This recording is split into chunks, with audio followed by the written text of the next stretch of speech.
Educational Communications and this station present Environmental Directions with Nancy Pearlman. On this series, we explore the effects of human influence on the Earth's ecosystems and discuss solutions to environmental problems which affect the quality of life on this planet. Environmental Directions gives you the kind of information you need to help you participate in decisions impacting your community, the nation, and the world. Now, here's your host, Nancy Pearlman. Hello. For the next half hour, we are going to be discussing how nature will nurture us, or how we may be destroying nature, with my guest, William Selby. He was born, raised, and educated in California, and has had numerous teaching assignments in the earth science courses as a science teacher, as well as a teacher of geography, and is currently Professor Emeritus in the Department of Earth Science from Santa Monica College.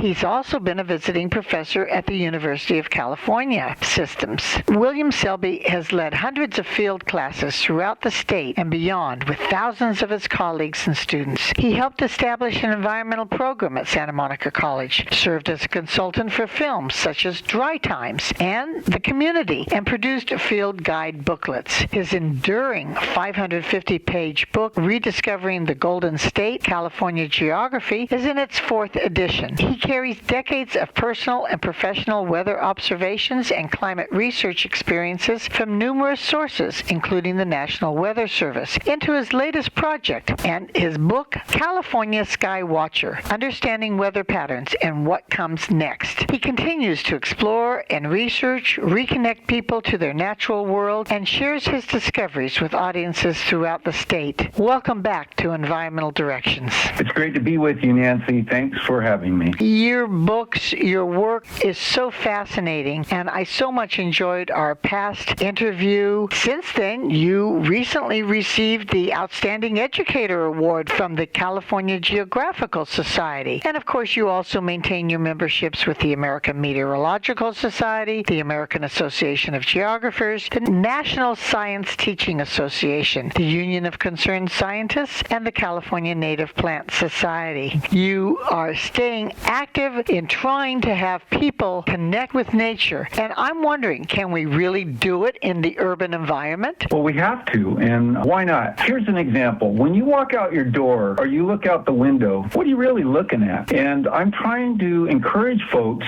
to reconnect to that environment that is around them, because the environment around us, it doesn't have to be in a national park or wilderness area. The environment around us has a lot of stories to tell. Just as an example, you folks often think about what's known as sequent occupants, the idea other people have been there before you and have left a footprint on the landscape. Now, sometimes we pave over that footprint or we try to ignore what was there before. But if you look around the landscapes in your neighborhood or wherever you might be, you're going to see evidence of the people who came before you and their connections to nature and the environment. But one of the major themes that I always try to focus on is how it's really about survival so often. If you think about what's really important in your life and what's really important in our world, it starts with air. We have to have fresh air to breathe, otherwise we can't exist. We've got to have fresh water. We've got to have food. We've got to have shelter. Our mental and physical health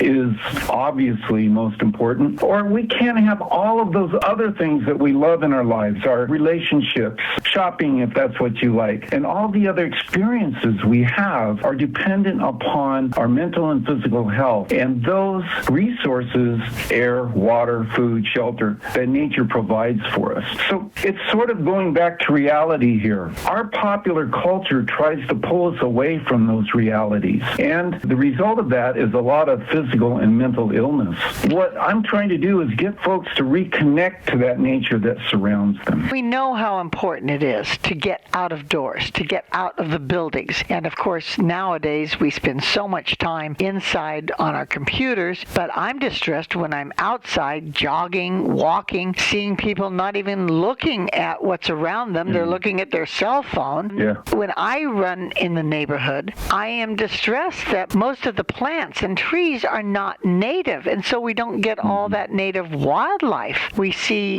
introduced exotic species. We see lawns ones that need water when we're here in a desert and need to conserve water instead of having other kinds of plants. What do you suggest people do to get the real natural native nature around them? Yeah, that's a great question. Well, we live in a Mediterranean climate, and we had Mediterranean ecosystems before we settled Southern California or California in general. What I would do is encourage them to look around at the landscape first, specifically the geologic forces and processes that have created that landscape. It can be here in California, it can be in Kansas or the East Coast, wherever you might be around the world. But there's this balance between the internal tectonic forces, the forces that are building our landscapes. And in California, they're very powerful because we live on plate boundaries between the Pacific and North American plate. And as those two plates grind together, there's a lot of mountain building going on, and that creates a very rugged landscape that California is famous for, with the Sierra Nevada mountains and so many other mountain ranges and deep valleys, like Death Valley, the lowest place in North America. But there are also the external or the denudational, what we call the exogenic forces that are shaping the landscape. And so as soon as rocks are lifted up and exposed to the surroundings, nature starts working on them, weathering and erosion, mass wasting, landslides. Gravity takes over and pulls all that material that was lifted up back down towards sea level. Running water cuts V-shaped canyons into our landscapes as examples. Wind carves landscapes in our deserts. And then in the past, we even had glaciers in California. For those folks who have seen the pictures or been to places like Yosemite National Park or Kings Canyon, you know that those U-shaped valleys were carved by giant mountain valley glaciers that once existed there and finally melted away about 11,500 years ago. Anyway, there's the geologic forces lifting us up and tearing us down. As far as us goes, I mean the landscape. We have certainly changed the landscape as we've paved over the natural areas. We try to save some of it here in Los Angeles. We tried to save some of the Santa Monica Mountains and Rim of the Valley Corridor, the San Gabriel Mountains, the San Bernardino National Forest. But even here in the heart of Los Angeles, we have just tiny remnants of what was. It's like the La Brea tar pits.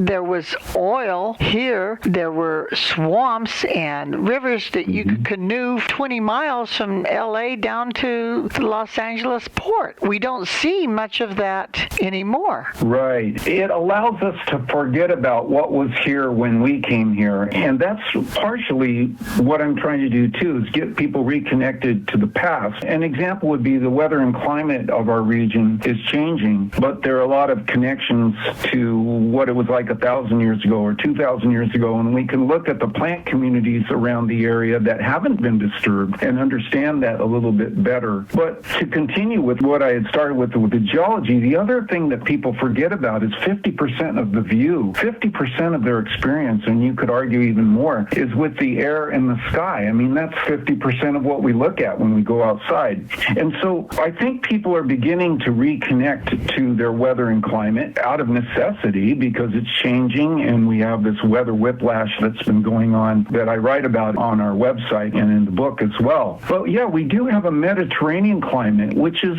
somewhat different from a traditional desert climate. And the deserts are on the other side of the mountains, right? On the rain shadow side, the continental side of the mountains. On this side of the mountains, our Mediterranean climate is cooler and wetter, particularly during the summertime. And we get more rain in the winter. We get more low clouds and fog or marine layers during the summertime. And so that's a very specific and rare climate on Earth. There's only 5 places in the world that have Mediterranean climates, and of course California is one of those. It is unique what we have here if we only look more carefully. And I recall your excellent book, California Skywatcher, Understanding Weather Patterns and What Comes Next, and your description of clouds still stays with me. I look now on the news, the weather reports, and they're using all sorts of satellite images. Sometimes I think all we need to do is look outside and we can see for ourselves what the weather is. But the weather patterns are changing, as we know, because of climate change or because of humans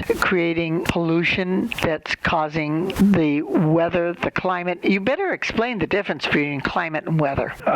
Okay. Yeah, the weather is what's happening right now where you live. That's weather. And climate is more general. Now, considering larger areas usually, although we can consider microclimates, but over a long period of time. So when we talk about climate, we're talking about averages over long periods of time, many years usually, and the particular changes that occur in those averages.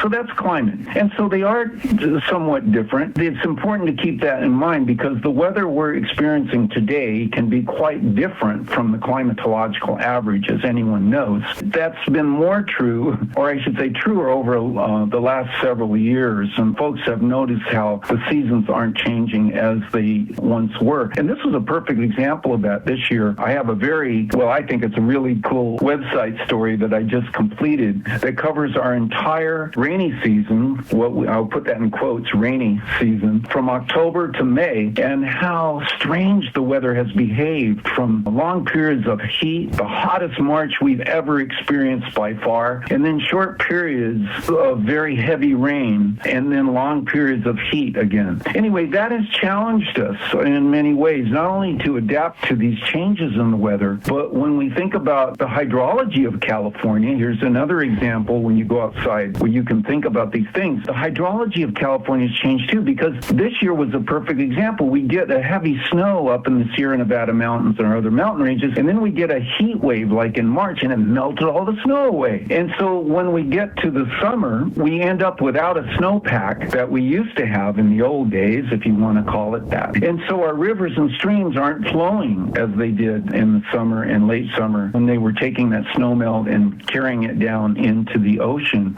Instead, the rivers and streams are all flooding during the rainy season because we're getting more rain and less snow. This is having a big impact on all of us, not only in our ecosystems, which is obvious, but also in trying to decide how much water to hold back in those reservoirs. Hydrologists are really struggling with that particular change where we're getting quick flooding events over our rainy season, and then we don't have much snow melt to work with during the summer when it gets hot and dry. So there's some examples. And what I would challenge folks to do is when you walk out your door, let's say it rains where you are. Where's that water going? Look at the gutter. Where does the gutter connect to? Is there a stream or river that goes to? It's eventually headed toward the ocean unless you live on the other side of the mountains. The other thing is, now that water is carrying to the ocean, what is it carrying with it, right? And so those kinds of connections can become very powerful, particularly when we're thinking about how we're building our cities or our neighborhoods and trying to connect to this most important resource, which is water. And of course, in the western states, it's an old saying now. Whiskey is for drinking and water is for fighting. There's some truth to that. You are certainly making connections. You've mentioned your website a couple of times, and I love the title, www.rediscoveringthegolden.state.com. You're really focused on California. Yeah, for a good reason. You know, there are other folks out there. There are scientists and researchers doing a lot of work all over the world. And since I'm a Californian, and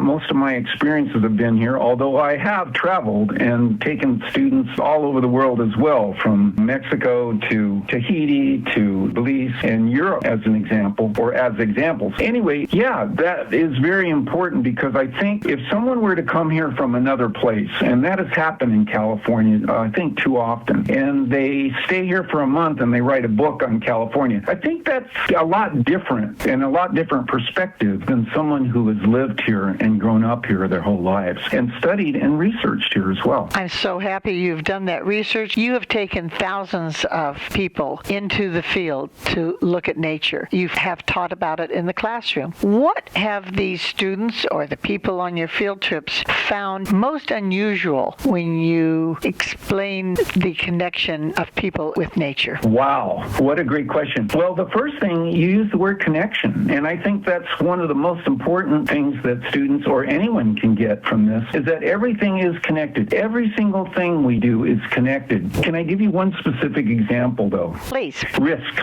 So many students have come up to me during my classes and said, you go out in the field all the time? You take your students out there? I've even had some colleagues do that from other departments. I say, yeah, what's the problem with that? And they'll say, well, isn't it dangerous? Like, there are mountain lions out there. And I give them this specific statistic. In California, the average number of people that are attacked and killed by wild animals each year is 1. Out of 39 plus million million people that live here, about one person per year, and by the way, that includes great white shark attacks. About one person per year is the number of people that are killed by wild animals. It's more dangerous going out on the road and on the freeways. You're more likely to be hit by lightning, far more likely to be hit by lightning than to be attacked by a wild animal. So there's a perspective that we have here, and I think that the modern popular culture, the media, is responsible for this, where you're supposed to stay inside where it's safe all the time. But it's not at all, because that's where the mental illness kicks in, right? We certainly need to go outside. You mentioned the fear of mountain lions. I had my dream come true a few months ago. I opened my door at my cabin, and there was a mountain lion. We looked at each other. I looked at its beauty. It moved on. I wasn't afraid at all, and it wasn't afraid because we cared about each other. Wow, that's powerful, Nancy. Good for you. That is rare. So many of us have not seen a mountain lion in the wild because they've seen us.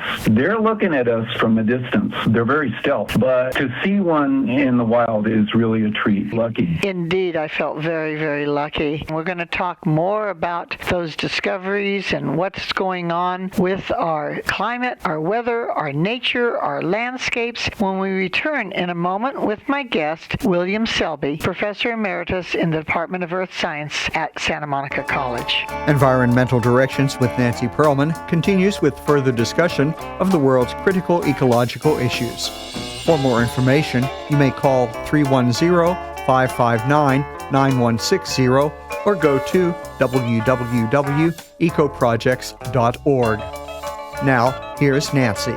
I'm speaking with William Selby. He is a science teacher, professor of earth science, geography, weather and climate, and environmental studies. He has taught science and geography at the University of California system as well as Santa Monica College. We were talking about rain, water, droughts, but you also have mentioned that we're in a Mediterranean climate. Our native species, some of them depend on fire. Now, in the urban environment, we don't want fires. We had devastating fires in the Palisades, in Eaton Canyon, and yet the natural plants do need the fire. How do we adapt to having people so close to nature when we don't want the fire and nature wants the fire? That's right, Nancy. And you know, this is another reason why it is so important that we get people reconnected to their nature. These last couple of years have been perfect examples. It's what we call the wildland-urban interface, the WUI. And a lot of folks have probably heard that term lately. That's become popularized beyond the scientific community for good reason, because we've realized that so many more of us live in that wildland-urban interface than we thought we did. The folks in the Palisades learned that last year. The folks around Altadena learned that last year. And now we're extending that wildland-urban interface miles into the cities. And part of the reason for that are these fierce Santa Ana winds that sweep through during the fall, usually. They can carry embers, burning embers, a half a mile, up to a mile distance. So where we draw that wildland-urban interface, we begin to realize we're more connected to nature than we thought we were. When we run out of water in certain places, which we will do in the western states this year, people are going to be reconnecting to their nature and realizing that we've been using more water resources than nature has been supplying to us. All of those sort of reality checks are helping us to understand that these connections are really important. And if I could add to that, it's more than the physical. And this is more than just thinking about those resources that we get from nature. But there's another disease that has kind of infected our culture lately too, and it's called the nature deficit disorder. This idea that our popular culture has encouraged us to turn away from nature is hurting all of us mentally because it's in our DNA. Nature is inside of us. Our ancestors were in nature all the time. And you will notice that even if you walk into a park, an open space, or go down to the beach, you have a different feeling there. You begin to look at your world with a different perspective. And those nature deficit disorders that people are suffering from are causing all kinds of mental illnesses that are affecting our young people, for instance, who are glued to their screens 24/7 now. So I'm also encouraging folks not only to get out there and to try to understand the natural forces and processes that are shaping their world or their community or their neighborhood, but also to just reconnect to the nature that nurtures us. You obviously understand the science behind behind our landscapes, our nature, our skies, the earth, the animals. Quite frankly, I go out when I'm hiking and I see a pretty flower. I don't know its common name or its scientific name. I just say it's a pretty flower. I enjoy it. Do we really have to understand the science? I think that's up to you. I think it's important to know something about what you're looking at. But you know what? I think there's also beauty in just sitting down and enjoying the moment and not having to unravel all of the details. There's beauty in both approaches. And let me give you another example. There's a group called the University of California Environmental Stewards, or UC Naturalists, and they have a wonderful program where they take folks out and they take them out into nature. They show them how the natural history is shaping our world and all of these processes and forces that are impacting all of us. And you can get a certificate to become an official naturalist in the state of California. That is a wonderful program, and it does both. We can have the appreciation in nature, just being with nature, and we can begin to understand the specifics of what we're looking at as well.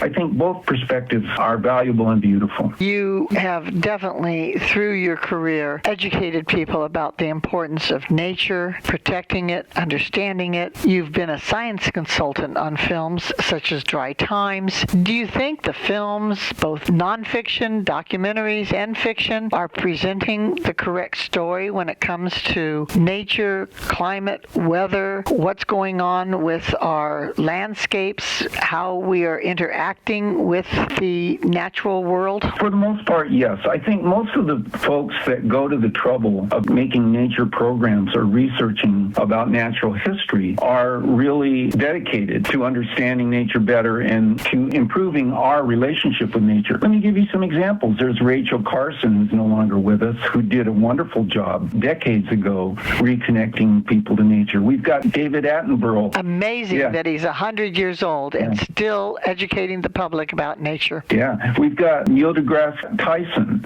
who is a very good scientist who's connecting folks to nature. Jane Goodall, who we just lost, is another good example. Bill Nye, the science guy, is still around. I would argue these are the popular culture heroes that we should be focusing on, whether alive or past, rather than the popular culture heroes. They're not really heroes at all, of course. The characters that you see on TV every day that have invaded our news and our sort of instant gratification culture, what we end up with is the real heroes and the scientists, the natural history experts out there. Those real popular culture heroes is where I'm going with this, is that they focus on the long-term benefits that we get when we look at the pleasures that we get in life that lead to the long-term pleasures in the long run, rather than the short-term instant gratification pleasures that are helping to ruin our lives and destroy us. Anyway, that's where I see a lot of these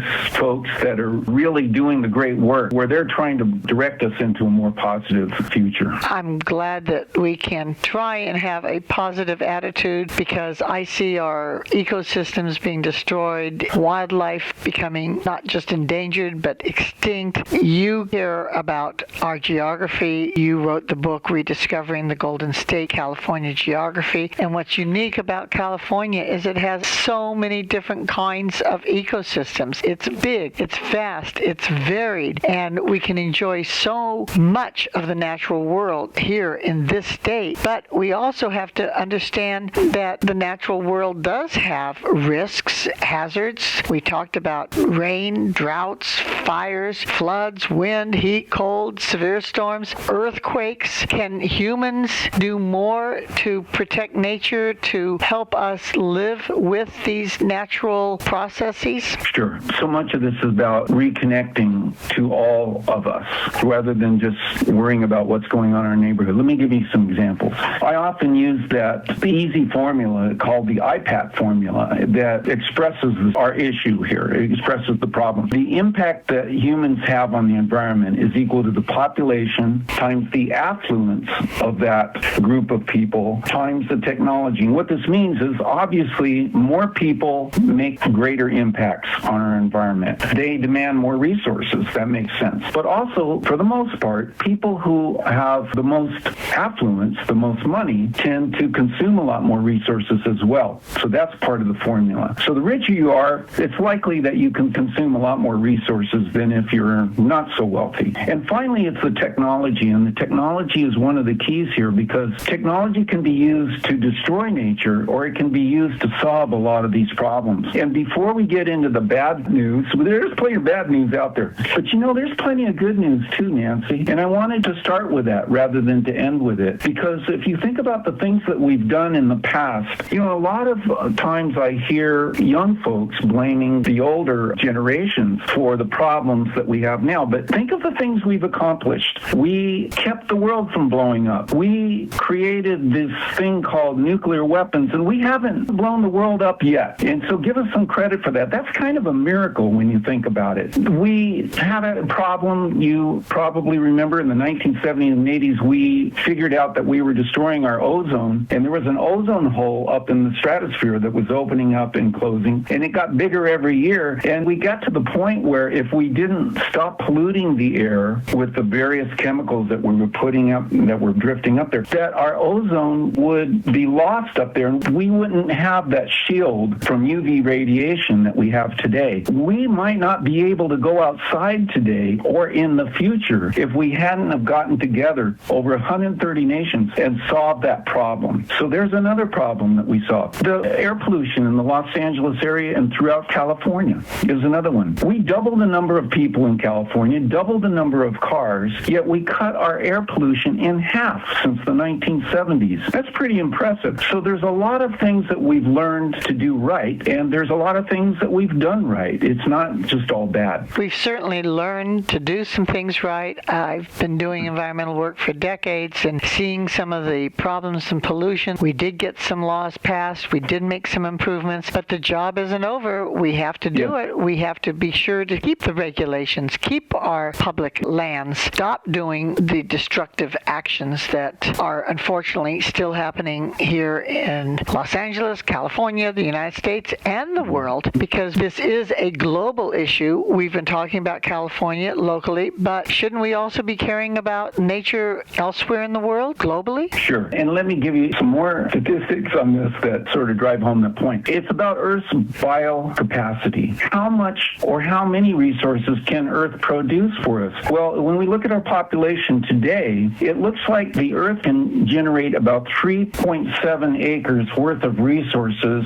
per person per year. And that's important because right now, if you live in the United States or in California, you're probably using, it's an average of around 21 productive acres of Earth surface per person per year. And you see, this is what we call an overshoot because our Earth's biocapacity is smaller than our ecological footprint, meaning that we're using far more resources than Earth is producing. So that now globally, what's called Earth Overshoot Day is now in July. In the early 70s, there was no Earth Overshoot Day. We were using about the same amount of resources as nature produced for us. Now, our Earth Overshoot Day is sometime in July, and for every day after that, on the average, we're using more resources than nature has produced for us during that year. The way we're doing this is we're using resources that have been produced in previous decades and even previous centuries. It brings back the issue that the carrying capacity of the Earth is really about 2 billion people. We need to voluntarily control population growth, reduce it from the over 8 billion people. Yeah, this is a dilemma. We have this dilemma because, of course, some of our economic systems are based on growth and even population growth. And so we have this issue. What are we going to do? And it's happening in the developed countries already. When we have this large number of old people graduating up into retirement, and we have a smaller number of young, productive workers out there who are making the economy work for us. With that, I would argue that we need a paradigm shift. Someone has to come up with a solution to this problem. We certainly need to go to a green economy, look at it differently. Growth isn't the issue, sustainability is the issue, and you have been so involved in educating us about what has happened, what is happening, what's going on. I so much appreciate your sharing your research, your information with us. Thanks for being my guest again. Well, Nancy, it's my pleasure. And as you can see, I love this stuff.